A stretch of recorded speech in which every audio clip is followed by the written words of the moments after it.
Welcome to the Undrafted Uncensored cast of pod. Hosted by Nick Archuleta. Mosted by Colin Zanker. And last but certainly is least, Joseph Goodwin.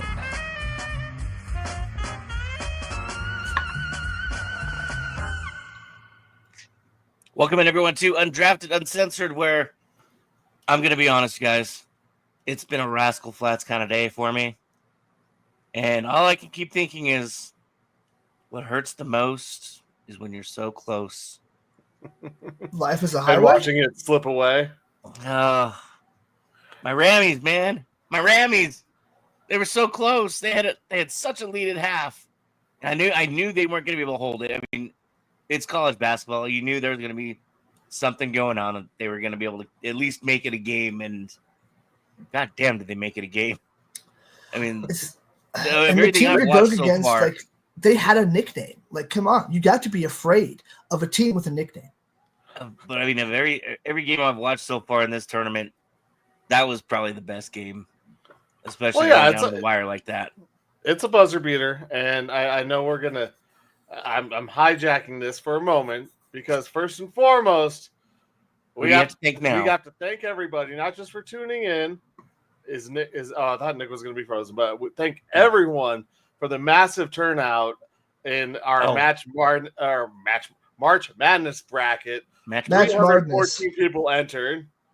And first and foremost, I gotta give some crap to one of my fellow fantasy players, Kathy Newby.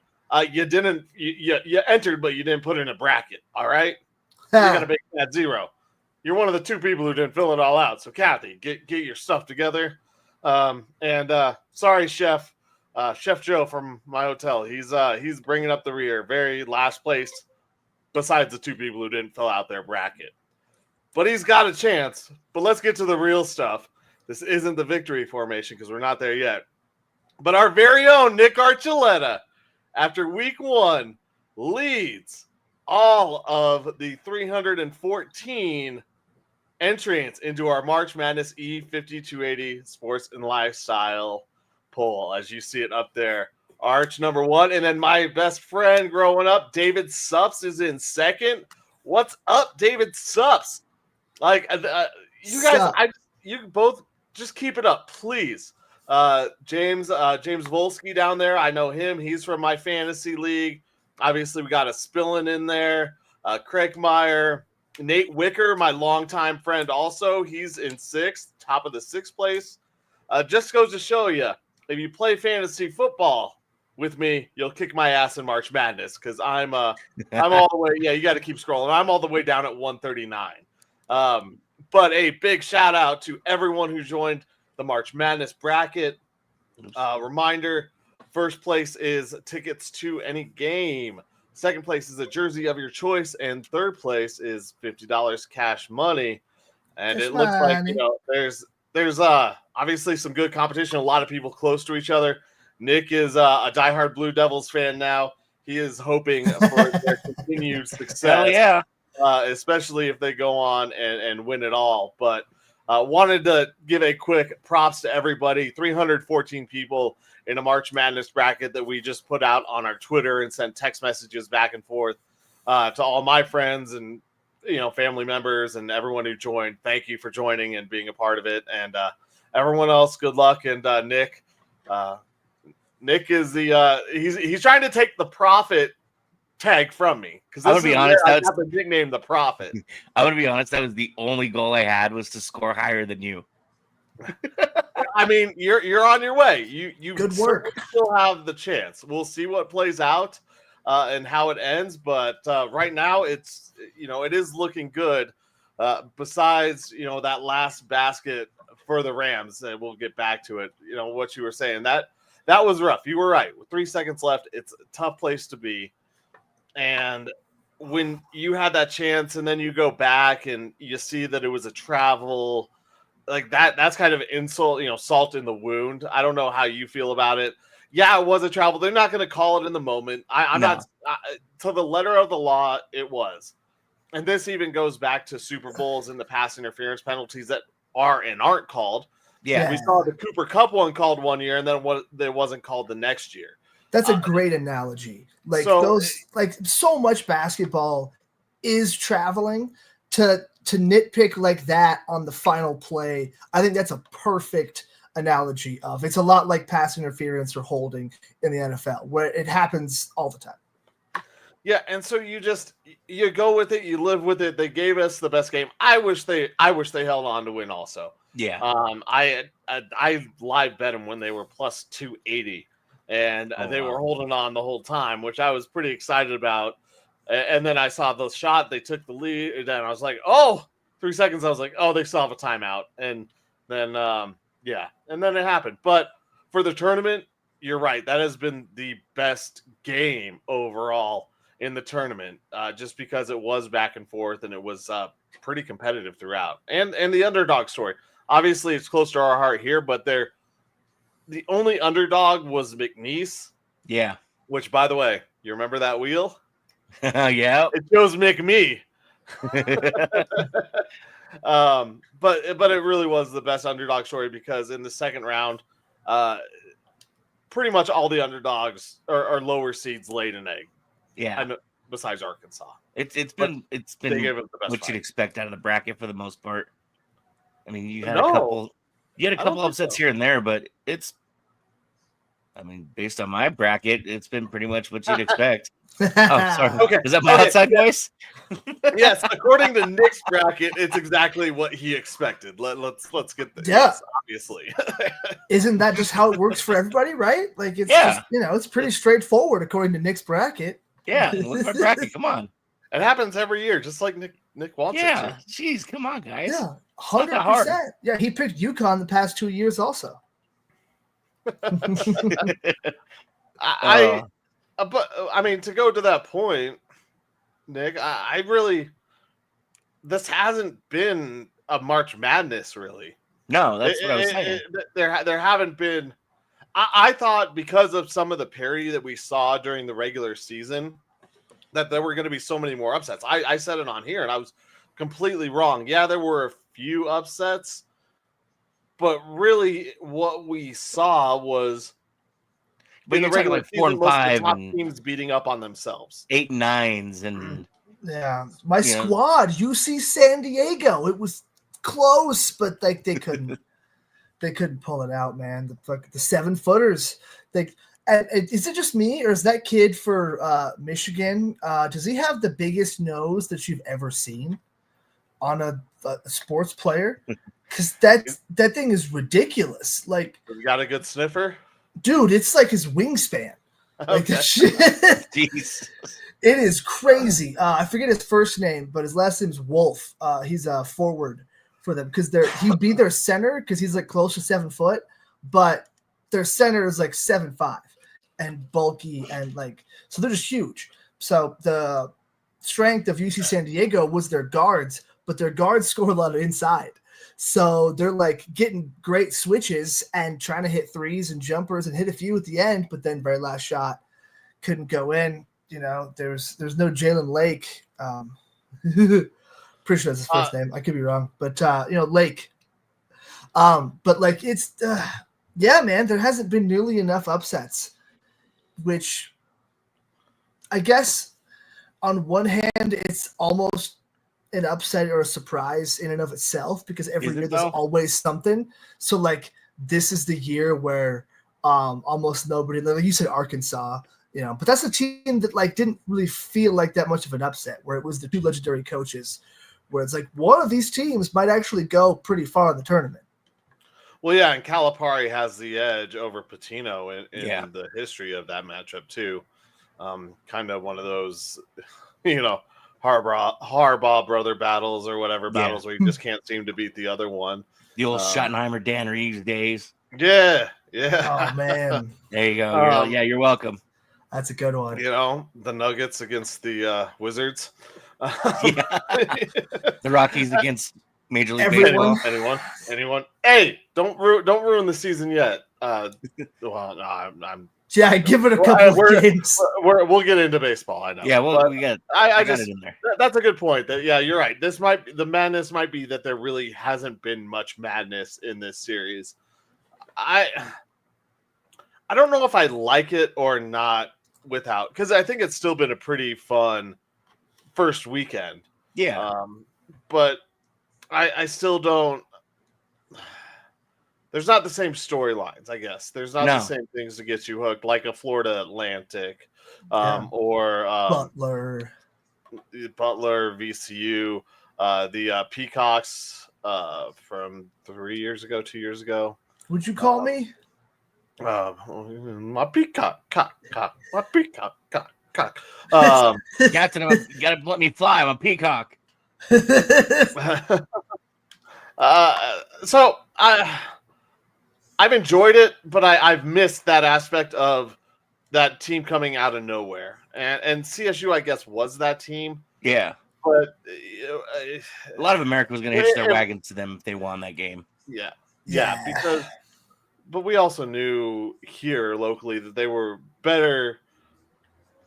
They were better than what they were seeded, I guess. Yeah. But they actually got a really good draw, and unfortunately they just couldn't come through. But I also don't think I don't think they were advancing further in this weekend. No. They were maybe one more game. They were Sweet 16, and that was probably the end of the road. And I'm not saying Florida, it to be mean. I'm just saying it to be honest that they weren't expected to get much further. But I'm gonna pose a question to you guys, and I didn't think about this till just now. Excuse me. As we were talking, there haven't been a lot of like major upsets. There's been no 16 coming out of nowhere like an RKO or anything like that. Is this the start of the flatlining of sports because of NIL?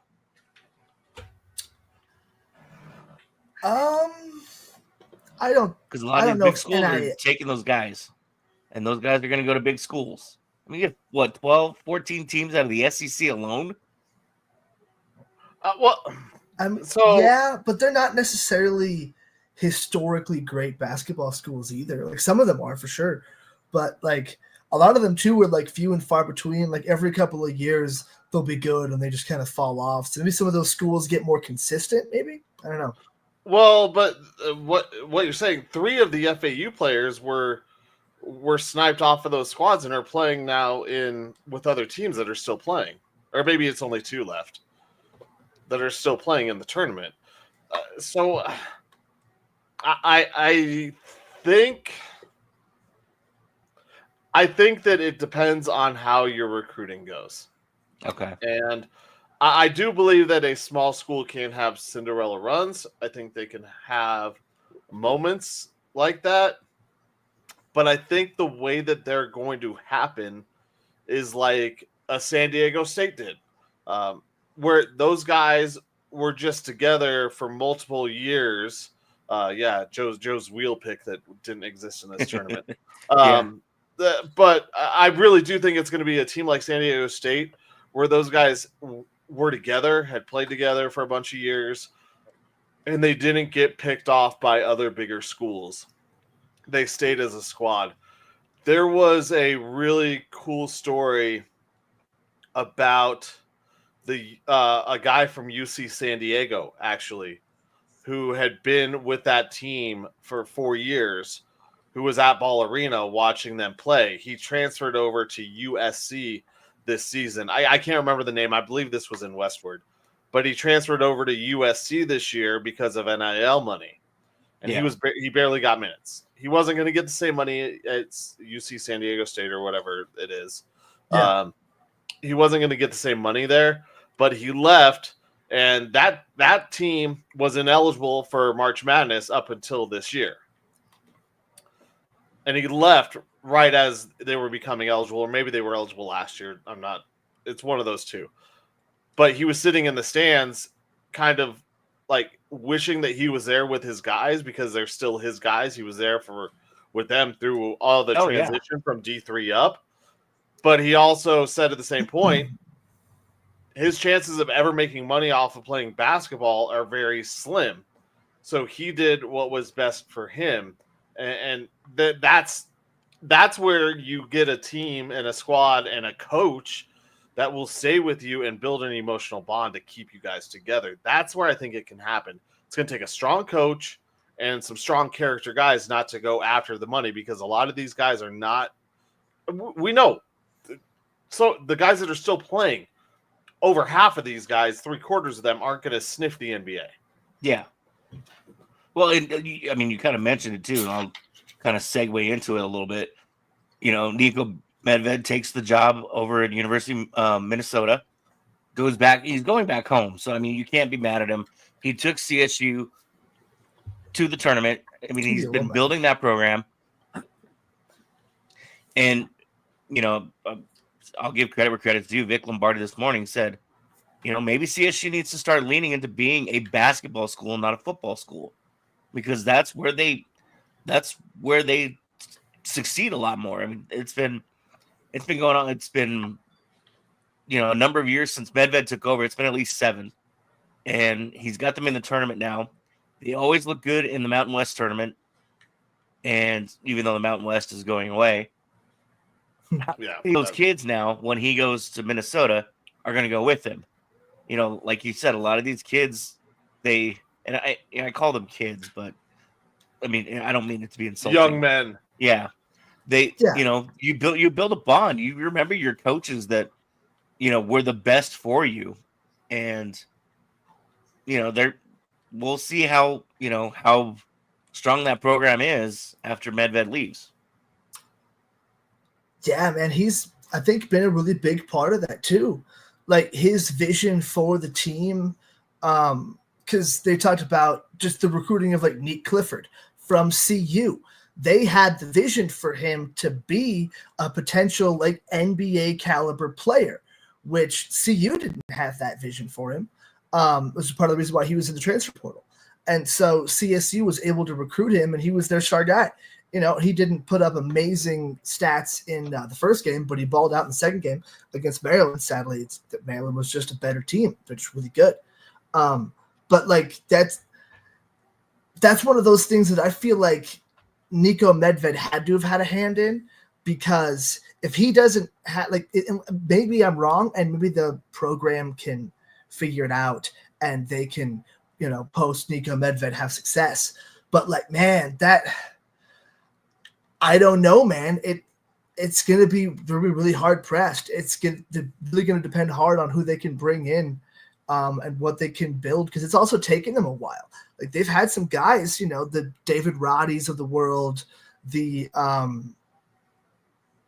what's his name, Isaiah Simmons, who like they really good players, but they never translated into actual success. And when they finally have a squad, they get beat, and then now Medved's gone. And it's like, I don't know, man. That's going to be tough. I find it difficult because it's tough as a young man in this sports aspect to have that put out in front of you and those opportunities and turn them down, especially when, like I said, the future for you in the sport is not going to be paying you what even 1 year at a school getting 4 minutes a game would pay you afterwards. So this also, like, I don't want to get into the whole NIL thing, but this really opens up such a huge can of worms for teams to get guys over to their squad just to keep them away from the other teams. All the false promises, all the lies, that is just so that they are not playing on the other squad. Yeah. And it scares me a little bit for March Madness, and that I think we'll still have some great games. I honestly think that the competition and the games are going to be better coming down to then. I don't think we'll have didn't we see a 20-point blowout in the didn't FAU get blown out pretty bad last year? Yeah. Well, once they got to the Final Four, I'm pretty sure UConn smoked them. Yeah. I don't see a lot of that happening anymore at least that deep, because I think these teams will be so stacked with players who have been developed and nurtured by other coaches that they're finished college products at that point. So I think that it'll make it a little bit more difficult to see, but I do think that the top end, the big schools, the schools with money are going to have easily way even more of an advantage than we thought going in with NIL. Makes sense. I mean, it's hard to say too, because a lot of this NIL stuff leans more towards the football stuff anyway. Not that there aren't basketball schools out there that are taking advantage of it, but it was one of those things where, just talking to you guys even before when we were talking about how there haven't been any real upsets. It just kind of sparked in my head real quick, the NIL stuff. And, you wonder what the coincidence is, if it's strictly coincidence or if it's just a shift in power, basically. So, and a little bit, but also like they're talking about expanding the tournament even more because more of those big schools are pissed off they didn't get in. Do better. That also will create more opportunities for even bigger upsets. If you expand the tournament, now the chances of like an 18 seed or some shit upsetting somebody exists because it's more teams, higher seeds. Just do better. So I agree. Yeah. They should do better. But like I don't know, man. I think Colin's right. That's what it's going to require, because you see Florida Atlantic couldn't stay together because those kids left. A lot of that is due to NIL and Florida Atlantic not being able to consistently bring in other kids around the talent they still had, because you can't, eligibility, you can't keep everyone, consistently all the time. The amount of Fab Fives we're going to see again are going to be few and far between. That's why you got the one-off in Maryland being called the Crab Five. Anyway. I would say that's probably a zero. Yeah. Like the odds, it's so stacked against you, because to get all guys of that caliber, I mean, 4 of the 5 made the NBA, right? In the Fab Five? Yep. Something like that. Wasn't 4 of the 5? I think it was 4 of the 5. And to have that on, it made an impact, I guess, in the NBA too.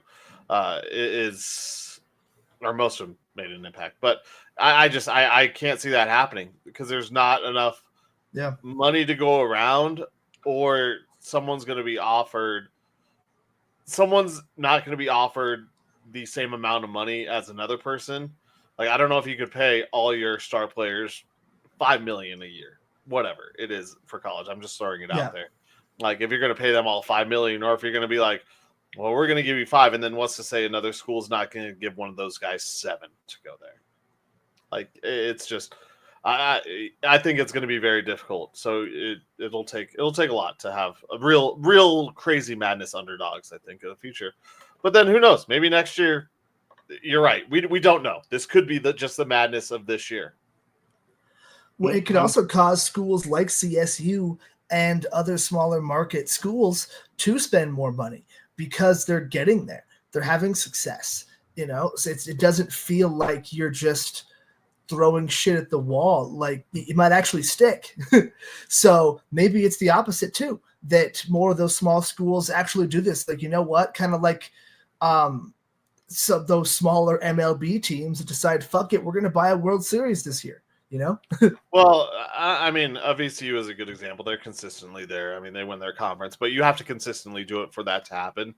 And I think that the way that you recruit people now, especially these smaller schools, is, hey, we're going to give you a chance. You're going to get recognized, and you're going to move on. Much like the McNeese coach was talking about going back to North Carolina or NC State, going to coach there before the second game was even played. Yep, I accepted that offer. I'm going, and hopefully you guys have people in your DMs, and some of you are coming with me. Like, it's a very valid point that if you could make this a stepping stone for guys and say, hey, we'll get you to a point where you're going to get to a bigger school, you'll at least get some sort of payday. Like, you might have a few different one-year wonders, but it's hard to have a squad that is competitive at the very end. Yeah. Well, like you said, money talks too. So That's really what it comes down to, is these schools have to start figuring out where to find that money, or who to, for lack of a better phrase, get in bed with, because you're not gonna be able to pay these kids, and they're not gonna come to your school if they can't make some decent money, even if they're not NBA bound. You want to be able to take care of yourself, your family, no matter what. I mean, that's the goal all of us have, is to be able to, try and get to that point where we can take care of our family and, live comfortably. So, well, we'll have to see. We'll see what the tournament next year brings, and if does it again a third year, then I think we can call it a trend. You know what's uncomfortable? The Nuggets at home. Yeah, they're as comfortable as a too small pair of underwear right now, because good God, man, that is just, I don't even know who this team is right now. I really don't. I mean, you do. It's the Nuggets without Jokic. It's, this is exactly what, we should be expecting when Jokic isn't playing, and they're playing against teams that have starters that are also playing. Even though it's the Bulls, they're still, a mid-tier. They're like the epitome of mid-tier. They're the Andy Dalton of the NBA. Would you say they're the Denver Broncos? Pittsburgh Steelers. Exactly. 100%. They are the Pittsburgh Steelers. Minnesota Vikings. Just constantly. I love the graphic that shows like all the guys they've traded away the past few years, and they've received 0 first-round picks, like Alex Caruso, DeMar DeRozan, not trading Vucevic. I think Lonzo Ball also not getting traded. Like, it's crazy. And they got 0 first-rounders and a bunch of role players.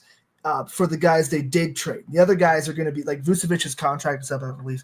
But anyway, we're not lamenting roster malpractice that is the Chicago Bulls. We're lamenting the fact that Nuggets can't fucking beat them. And again, it's when your starting center is going to be DeAndre Jordan, maybe you bring in that Jones kid for some more playing time. I didn't see a ton of the game, so I'm not sure. But these games, they're going to be hit and miss. The fact that they got one against Houston is kind of more like, oh, cool, look at that. Because without Jokic, man, it's, you almost want to chalk it up as a loss right away. Well, like I said, I'm going to go back and until it's proven untrue. Yeah, you can get some wins and without Jokic, but he's the clear leader of this team and the best player in the NBA. And what he means, in the world, and what he means to the squad is, it can't be overstated enough, his importance to the squad and to his team, whatever team he's on. Olympics, when he's out, that team's a minus 21. When he's in, they're crushing. So, that's without Jokic. Yeah, it's what you expect. You hope the team puts up a fight. They did for 3 quarters again. And then it all fell apart. And then that is part of having DeAndre Jordan out there for 25 minutes or whatever it was, He's tired, having these guys running the court that just that's not their game. Well, no offense, nap time. No offense to DJ, but you can't have that dude just sitting on the bench for 2 weeks and then expect him to go out and play 35 minutes for you, 40 minutes. Yeah. And expect him to be ready to go. I know that they train and everything, and their bodies are supposed to be at a certain point, but dude's old for an NBA player. You can't just have him on your bench being your vocal leader when you have to send him out there. And I heard a stat earlier today. The Nuggets have won 24 games when DJ has more than 40 minutes. I think they were 24 and or something weird like that. 40 Since January. He hasn't played 40 minutes. You say 40 or 14? I thought it was 4D 40. He's not playing 40 minutes a night. No, definitely. Double check. Nah.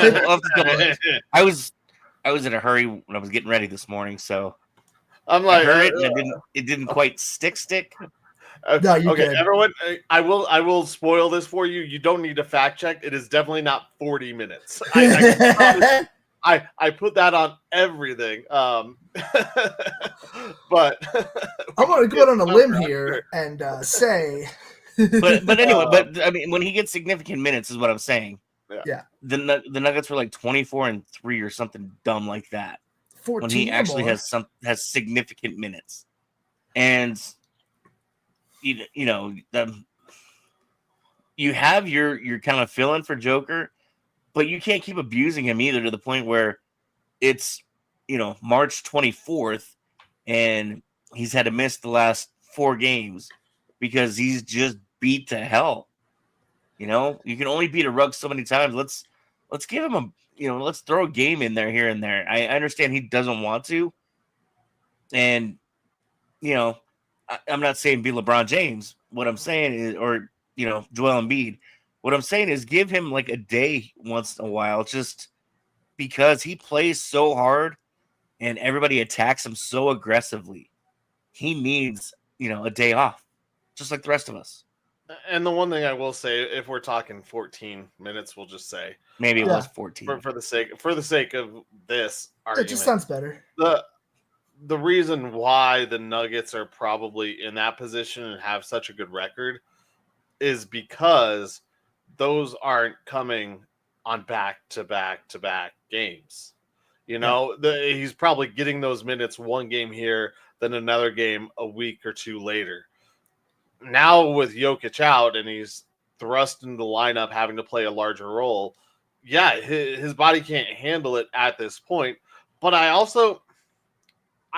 this kind of goes back to the Lakers take when the Nuggets lost to the Lakers that first time and got blown out and everyone solved the Nuggets. I think a little bit of this is, I don't want to say waving the white flag at the regular season, but I think it's Malone taking a bit of a shot at the NBA. Well, all these other guys can rest their players. We're just, we're going to start doing this on a nationally televised game. Yeah.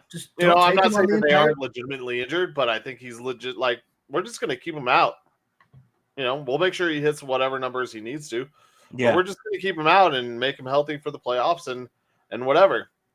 And I wouldn't be surprised if we see him come back and have like a 20 or 25 minute game the first roundabout too. And maybe even Malone limit his numbers as long as the Nuggets don't start free falling. This does still kind of go back to Nuggets days of old without Jokic though, where it's like you're playing with, you're beating a team in Houston without Jokic that, is better than you when you don't have Jokic. Yeah. And then you fall to a team in Chicago that you're pretty equal to, I think, without Jokic. Clearly, you end up getting blown out at the end of every quarter until the end of the game. Yeah. So I just think that's the Nuggets MO without him on the court. Yeah. Yeah, and there's different things about each one of these games too. Like there's gamesmanship involved. Like you said, Colin, there's a lot of just back-to-backs hurt. The older guys got to come in for Jokic, and I think it's kind of indicative almost of how good Jokic is that they were able to beat Golden State in the first game without Jokic, because the Warriors were so thrown off after having done so much preparation to play the Jokic Nuggets that they couldn't fucking handle it. They just were not ready for the difference. And that's not going to work more than once. It may not even work that one time, but like that's the gravity that Jokic brings to the team, is that like another team playing you now has to change it up so much you may actually beat them in the regular season because they weren't ready for it. And granted, I don't think DeAndre played very much in that game, if at all. It was more so Jones. Zeke and Jones, yeah. Yeah, because they got Vlatko on the court too, getting some 4 minutes, my guy. But yeah, man, I think you're right too with the regular season stuff. Like it's kind of just putting less emphasis on the regular season, because at the end of the day, the playoffs is what matters, Yeah, but I think you still want to avoid that play-in tournament too. Well, you have to be mildly aware of what's going on around you still too, because they've got all it takes is one bad week, and next thing you know, you're on the outside looking in. I think they're like 5 or 6 games ahead of the play-in tournament right now. And like there's only 10, 15 or so games left. Less Like than 15. It's exactly, yeah, like 10 to 15, so less. But like I think it would take a ridiculous, like a 2-8 10-game stretch or something crazy. Have you watched this team lately? To really fall. They're not gonna, but Jokic will come in. They'll get some wins. Like they're not gonna go that badly, I feel like. And you know what? If they do, it'll be for a reason. It'll because they got to get guys healthy. So at that point, fuck it. No one's gonna beat us in one game anyway. Yeah, even if it is a 2-8 spurt, that means the other teams need to go 8-2 also. That's true. It's not just the Nuggets losing those games, but you don't want to go into the playoffs cold, which is a big fear. You want to go in healthy on some sort of have some momentum. Yeah. And I want to go back to just one thing real quick. You know, as an old man, I do know that it takes a while to get warmed up. So that's probably why that 14-minute mark for DeAndre Jordan is better. Because the start, it can be a little rough, you know, coming off the bench after not playing and then just coming in for like 2 or 3 minutes, you're probably not going to get the best performance. But then you get the legs moving, you get the body moving, and you're good. But if I had to play a back-to-back, if I had to play another baseball game, much less physical than basketball, if I had to play a baseball game today after my scrimmage yesterday, it probably wouldn't be great. It would take me a while to even feel like I felt like running or I was moving at any sort of pace. So Colin just felt like running. So as the old man here, I want to say, DeAndre Jordan, it's okay. Take your time. Grease those wheels, warm it up, let it idle for a little bit, and then hit the gas.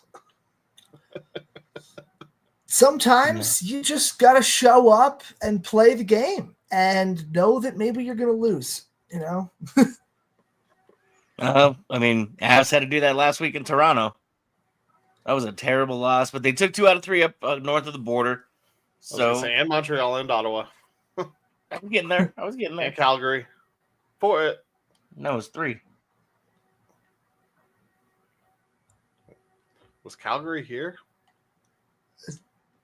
Keep going. Go, Nick. Go. Anyway, I have no idea. No, you had me thinking, like trying to remember now, because the game was they had the back-to-back Wednesday, Thursday, and then they were off, and then they play again Saturday.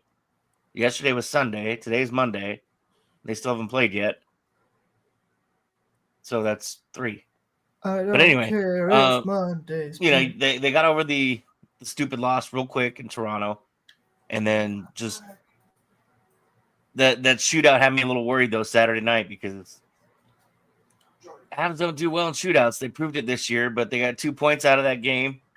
I got a little nervous when they sent McKinnon out there because he's not a shootout guy. He gets too fancy. He tries to do too many moves, and then by then he's 3 inches from the goaltender trying to find the top shelf. It's like, dude, physics, geometry. So it was 4 out of 5 games in Canada. Calgary, then they came back here against the Stars, and then they went back to Canada. Then they went north of the border for 3. Yeah, so they were 4 out of the 5 were north of the border. No, that's not what I was talking about, though. I was not talking about when they came back here to play the Stars to go back up to Canada. I didn't care about Sunday. Sunday was over with. Tuesday, that was Friday. The Toronto game was over with too. I just needed to include it to be part of my 2 out of 3 in Canada. I like them winning 3 out of 4. Those numbers are better. It's still nice, but it's not where I was going with this. And so, this team is starting to become a full unit now, and they are really starting to become scary because you got guys scoring on every line now. EJ's been getting a lot more playing time, and I'm not mad about it. I love seeing EJ out there. I want the postseason to start now, and everybody's so excited about Gabe coming back. Don't get me wrong. I would love for Gabe to come back. But, dude, like, just right now with the way this team is just clicking right now, I kind of don't want to introduce a new fish to the pond. I mean, he'd be introduced into the little pond and very little minutes. Yeah. I get what you're saying. I do. I totally get it. I don't see how it hurts you unless you're putting him out there and messing with those top lines. And I don't think that Bednar's going to do that. I don't think Landeskog would let it happen because he and EJ, I think, have very similar mindsets to this game. You know, EJ understands his role and understood it coming back and where he fits. And he talked about wanting to be here, but when you're at that age and someone offers you way more than what the Avs could or would, you take it. You know, it's his last deal, last chance. He got his cup, which was a big thing. And so for him, him to be back, I think that Landeskog, even if his mental mindset isn't in that same way, I think him seeing Johnson do it is helpful. Yeah. And then could show the impact that you could still have on the team, even on a third or a fourth line. I was going to say, can you imagine those two on the fourth line together, though? Ooh, that's a scary thought right there. Just, no matter how good Gabe is, even if he's not the Gabe that won the cup, I mean, those two together on the line, I mean, just the mental melding that those two have. Yeah. It'd be like playing with your brother, basically. And I mean, that's still going to be a pretty old and slow line, though, too. Maybe you want to stagger those guys, but you're not wrong, though. That does sound kind of cool. Well, yeah, it'd be scary if you had Georgie back in net, but yeah, the Lumberyard is doing just fine. They did. Did you see they did a commercial for Southwest? No, they're calling themselves the Lumberyard, and they were just doing different jobs throughout the airport for Southwest Airlines. Sweet. Nice. Yep. Avs got 11 games left, and I like where they're at heading into. I do too. And they do have a good amount. I mean, they end the season with 2 on the road, but they have basically an even split with home and away games to wrap up the season. This coming up 4-game homestand, it should be a lot of wins. You got to face the Blues and the Flames again, which are tough matchups. Mm-hmm. But you have the Kings and the Red Wings, who you should win, and then you got to play the crappy Blackhawks and Blue Jackets on the road. They really have a good setup going into the postseason, into these, this real final stretch of the game. Yeah. Is it just me or does Blue Jackets sound like a fake team? Like it's something that Colin just fit in there to mess with us and see if we're paying attention, like just making up team names. I know it is a team, but come on. I don't know what you're talking about. The Blue Jackets are real, right? Yeah, for sure. Yeah. They got all right, so they're playing the Red Wings, and then they've got the Stars, the Blue Jackets, and then they've got the Yellow Sox. Wait a minute. The Lobsterbacks. The Lobsterbacks are coming. The Lobsterbacks are coming. Sorry. I went deep into history there. And the nice thing too is right now they sit in third. They've got a pretty decent hold on that spot, and they're still creeping up on Dallas. And Dallas is starting to feel the heat a little bit from the Avs, I think. So the Avs have no pressure. Good. They just need to keep winning. They just need to keep doing what they're doing, stay the course, and Dallas is going to be looking over their shoulder, waiting to see if Colorado's going to catch up to them. And then it's going to be like Captain America. On your right. On your left. Or on your left, I'm sorry, yeah. All right. What'd you find? Speaking of baseball. Speaking of baseball. The good thing was I was getting ready to go to the baseball anyway. Yep. Were we talking about baseball? I don't know if you guys saw this, but we all know that there are interesting names for minor league baseball teams. And yes. I love minor league This has to baseball. be the So speaking of the Blue most Jackets, interesting one. The Chesapeake Are they the oyster catchers? Bay Sox are renaming themselves the Oyster Catchers. great. Yes. You know, that's supposed to be a baseball right there. Sure it is. You know, I'll let you decide. You know what that is. I love it. Yeah, I need I to think buy it's that great. shirt. if you see it and you know what it is, I need that logo. I you, need to you own don't. that. You probably should have made it your logo, but Like for some reason, I have this overwhelming urge to flick it. but the Oyster Catchers, that one did not go through a lot of R&D. Oh, have many MLB has eyes. been having that problem lately. So They have, but I think it did. this The is ass a hat. minor league team. Yeah, where Titas. Titas, ass. Yeah, there's been some fun ones, but yeah, I can't wait for them to host the Savannah Bananas, so we can have the social media post of the Savannah Bananas are entering the Oyster Catchers. yeah. Major League Baseball would not let that one happen. No, no, they're stuck But with it's opening week. Can't wait. Opening week. We have tomorrow is the Officially. last day of spring training games, and then we have Wednesday, which is the last day without baseball until October. Thank Damn, God. that's crazy. So excited. I know Colin's a little more excited. He'll be down in Tampa at the George M. Steinbrenner Field to catch the Yes. Colorado Rockies, being hosted by not the New York Yankees, but the Tampa Bay Rays. Tampa Bay homeless Rays. Yes. That's a different city. No, it's in No, Tampa. it's not. It's still Tampa. Oh, okay. It's actually in Tampa proper. Yeah. Really? Okay. The Ray Stadium is not. It is Funny in enough. St. Petersburg. Yes. But yeah, I'm really excited for this Major League Baseball season. And it's obviously not fueled by the Rockies, and I have a lot of stuff happened with the Rockies this week that just annoys the hell out of me.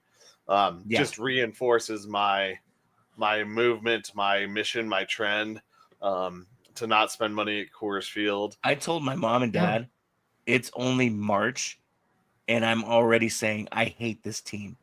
Dude, like the amount of people that have been trying to be like Rockies apologists since like mid last season of like, no, they're building something. Look at all the youth and the talent, and they're going to be good in a couple years. And they're doing what the Orioles are like. They're going to fuck it up. They're not actually going to do it. Like they do have youth and talent, Joe. Try or okay, yeah, go ahead. Like they do have youth and talent. The people are right, but the problem is, I mean, we'll get to the real Major League Baseball teams after this. The real teams. The problem is that they have youth and talent, yet they're deciding to keep 32-year-old, 35-year-old players on a Major League roster and not giving that youth and talent an opportunity in the major leagues and an opportunity to fail or succeed because they want to have control over their contracts at 1 year towards the end. When you've already done this and danced this rodeo before, and when you've danced this rodeo before, you haven't renewed those players' contracts because they haven't succeeded. So if you're not going to renew the contracts, then don't keep them. Or if you're not going to renew them, then just have them play for those years, figure out if you like them or not, and then you're going to have to pay them. If you like them and they perform, whether it's this year or next year, yeah, you might have to pay them earlier, but you know the difference in baseball is that you're going to have to pay them regardless. And it's not like there's a salary cap that's going up or down that changes it. Yeah, some players salaries go up unless you're Shohei Ohtani spreading it out over 50 years. But you're not going to have to deal with paying these guys that high of a market value. And if they become that high of a market value player, you sure as hell know that the Rockies better be smart enough to trade them to get those types of better players back in the future. And if they don't, then fine. Then I'm fine with it. I legitimately am fine if they develop a guy who is that good and they trade him away for pennies, and that finally causes a real uproar amongst maybe even Major League Baseball, because you can't have a team consistently doing that. Like if it was a talent as big as a Shohei Ohtani is what I'm saying, which there's one Shohei Ohtani, but Yeah, I'm excited. Major League Baseball this year I think it should be really good because I think now that we've had a few years of the new rules implemented, the pitch clocks, the bases, I think that there's going to be a lot more competition throughout. I think it's just going to be fun. And I also think that with that means that there's going to be a lot more trades and a lot more movement with squads. Which I'm excited for as a longtime Mets fan. They made all their moves last year. Just kidding. Yeah. They made a big move this offseason. Mets should be good too. It's fun when it is kind of fun when the Mets are good. So real quick, speaking of getting irritated by the Rockies for moves they made, did you hear the story of the Nolan Jones trade with Tyler Freeman? No, I don't want to. I don't want to. No, you'll actually like. This is kind of a funny story because I know Nolan was an Indian. Okay, go tell me. Yeah, so Nolan Jones was drafted by the Guardians. Yeah. Him and Tyler Freeman became friends, and then Nolan got traded to the Rockies. So purgatory. This week when they were playing, Tyler got pulled from the game, as did Nolan. And Tyler FaceTimes with Nolan. He says, "Dude, I think I'm getting traded. I just got pulled from the game." And Nolan's like, "Am I getting traded too? I got pulled from the game too." They had no idea until later that day. They were being traded for each other. Oh man! And so they end up getting traded for each other. Go to the other's club, and it was funny because they're like, we had no idea we were being traded for each other. We just knew we were being traded. You gotta want like if Jones if Jones had been traded first and was like, I'm going back to the Guardians, and then he's like, oh, he calls Tyler and he's like, I'm gonna be playing with you again, and then all of a sudden Tyler gets the news that he was traded after. Yeah. Like, oh, I got something to tell you. The thing that I hate the most about that trade is Zach Veen is still in Albuquerque. I had to open the box for you. Exactly what I was mentioning. You or me, one of us was going to open the box. I'm going to open the box. Well, that's what I was saying. What's in the box? No, in the box is Zach Veen sitting there because the Rockies are going to try and control him, and they're going to pull what the Cubs did with Chris Bryant, and they're going to keep him down in Albuquerque just long enough that they end up keeping him an extra year because he's down there for a month. Yeah, one more month of eligibility, so they get one more season. Yeah. So then non-tender him and let him go wherever the hell he wants afterwards. Or just because you're not going to trade him because let's face it, you don't know how to do that right. He's one of our guys. Yeah, because you delay the inevitable, and you're like, okay, cool. So we're just going to use him for this year. Hell yeah. So does that mean you're in win now mode? No, you're the Rockies. No, they'll use him for 6 years because they have control for him for 6 years. And then they'll let him walk. There's too many examples, but Brendan Rodgers Brendan was a little bit of a difficult keep too because he kept getting hurt, and he's still a good second baseman. They did the same thing to start his career. I'm sorry. I'm not saying it turned out, but at the end of it, like you could have found this out and not wasted the 6 years. You could have had him up playing with the Rockies, and then you would have known. I think we all knew in year 5. I kind of knew in year 4. I kind of felt like in year 4. I actually kind of felt it really early on when he couldn't play second base at all. Yeah. That I don't know why the Rockies kept bringing him around because he couldn't hit. He couldn't play second base, and he turned out okay, but he was nothing like his prospect page talked about. So no, sometimes you couldn't pay attention to those. You get them up and play. If you're preaching a youth movement, then give us a youth movement. Don't blow smoke up our ass and tell us it's water. But that's all that the Rockies have ever done. Someday we're going to get that sweet water vapor up the ass they keep promising us. Eventually it's going to happen. But the good thing is it cleans it all. No, that's a running back for the Broncos. The one thing that we can all hope we see this year, but we know we won't. Victories?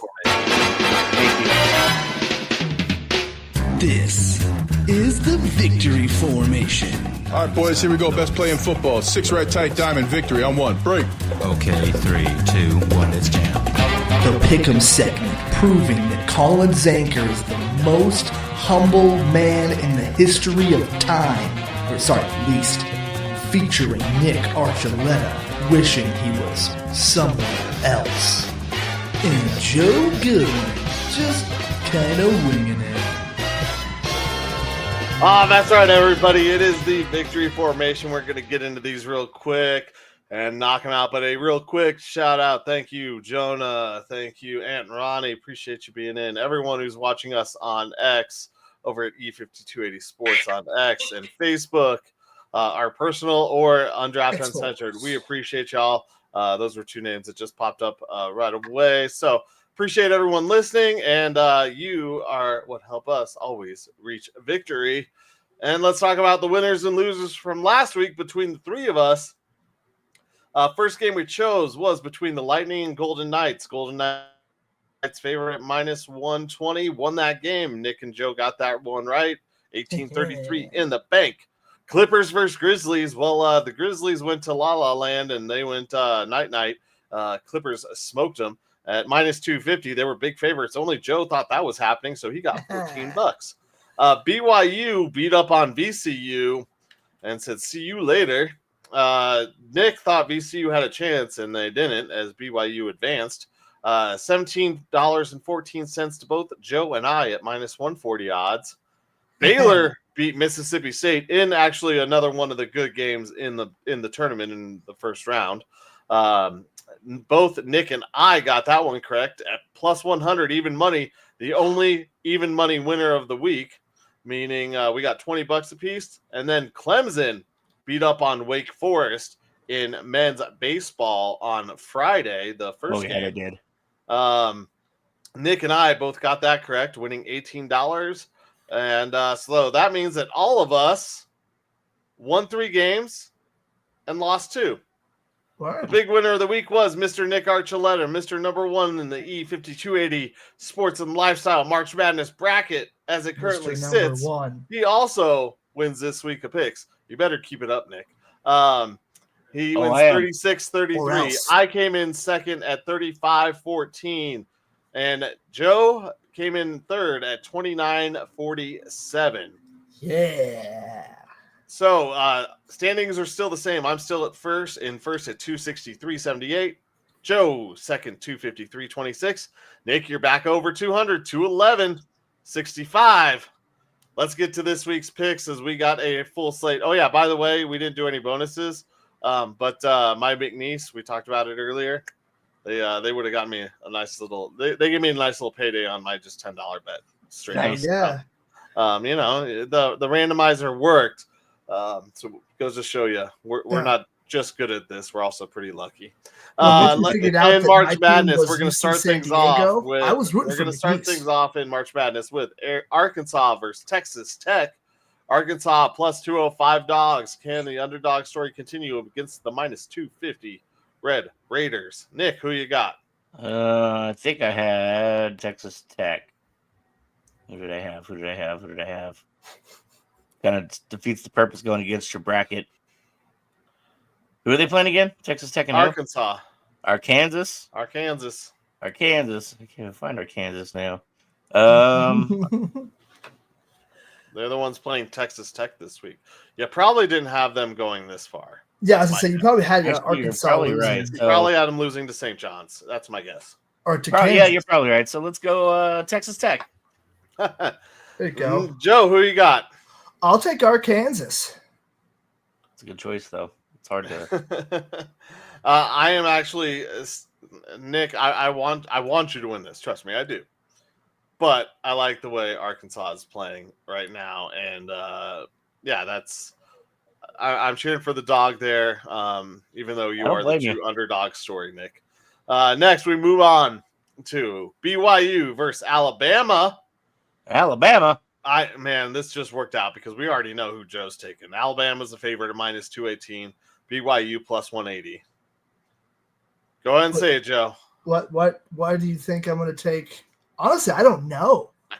Because you like to pick teams when you like to say their names. Oh, got you. There once was a man named Joseph Smith. Dum dum dum dum dum. That's not the name. That's BYU. I know, I could.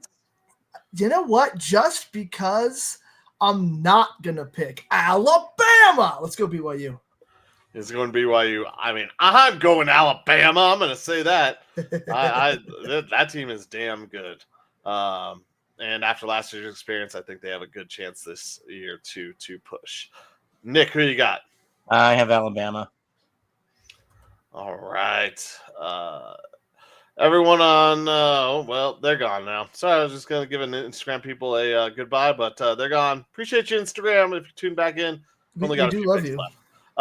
We move on to Major League Baseball opening day. It's still going. And I haven't hit it yet. It popped up on mine that it got disconnected. Oh, well, whatever. Either way, we're here. We have the last game that was on the schedule, even though it's not really a night game because everyone plays day games. We have the Oakland Athletics opening up the season against the Seattle Mariners. Mariners home favorites, -175. Oakland Athletics dogs at +145. Sacramento Athletics. Or just the Athletics, actually. Excuse me. Thank you. Just the Athletics. No, they really are. They're just they the really Athletics. They've already sent a letter around MLB saying only address them as the Athletics. You are correct. You are correct. Man, that one might be tough, especially after my affinity for going to those games. Yeah. My affinity still runs deep. Give me the Athletics in this one. Nick, who you got? Seattle. Yeah. Joe. I don't actually think they're going to win, but I have to take just the Athletics. That's hilarious. See, because Joe likes saying funny things like just the Athletics. That's why I thought it was Alabama. I'm glad we actually didn't sweep that one. I just, and then we move on to obviously the game of opening weekend. I mean, it's not on the opening day. It got pushed back by one. It's being played at a spring training facility.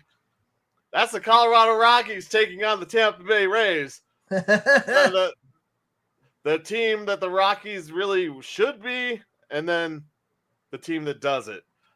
Nick, who you got? Rays or Rocks? Who's pitching? It's Freeland against Pepito, whatever. Give me K-Free. Let's go. Rockies are going to do it again. They're going to start 1-0. Fuck yeah. All right. Nick's going with the Rockies. Joe, who you got? I'm not taking the Rockies. Joe is the only smart one. You're welcome for the $10 donation, DraftKings. Not a sponsor, guys. But I would love to have you be a sponsor. Give me the Rockies on opening night, opening day, opening spring training. By the way, if you guys have noticed what I called spring training, Nick, I'm sure you probably saw it. Oh yeah. I just called it spring teasing because that's all they've done the whole time. Chris Bryant has hit some home runs. Oh, but yeah. We got to keep track and see if he breaks that record in the regular season. I don't know if he will this year, in all honesty. We'll see. But we can always daydream about it. So we'll send him out. This little daydream musical interlude. Thanks everybody for tuning in today. We appreciate you. If you are in Tampa, hit me up. Let me know. Find me. I'm out there. I dare you. We'll meet up. We'll do something. Food's on him. Recommend. Depending on where we go, yes. We'll buy you dinner. Colin's offering. Depending on where we go, yes. McDonald's. He will buy you McDonald's. Not McDonald's. No. Checkers. I don't go to places that I can get in Colorado when I travel. Checkers. Is it Crystals here? I will go to Checkers. No, there's no Crystals. No, I was saying McDonald's. I was saying no to McDonald's. White Castle too. Yep. Go get yourself a crab case. Get involved. Anyway. Sorry, everybody. Sorry, get involved. Anyway, like, share, love. Tell your friends, tell your moms, tell your mom's friends. We love you guys. Thank you, Michael Spillane, and everybody over at e5280sports.com for hosting us. We'll see you sometime next week, probably. Because we got a lot going on. Opening week, Colin being out of town. I'm going to be at opening day next week.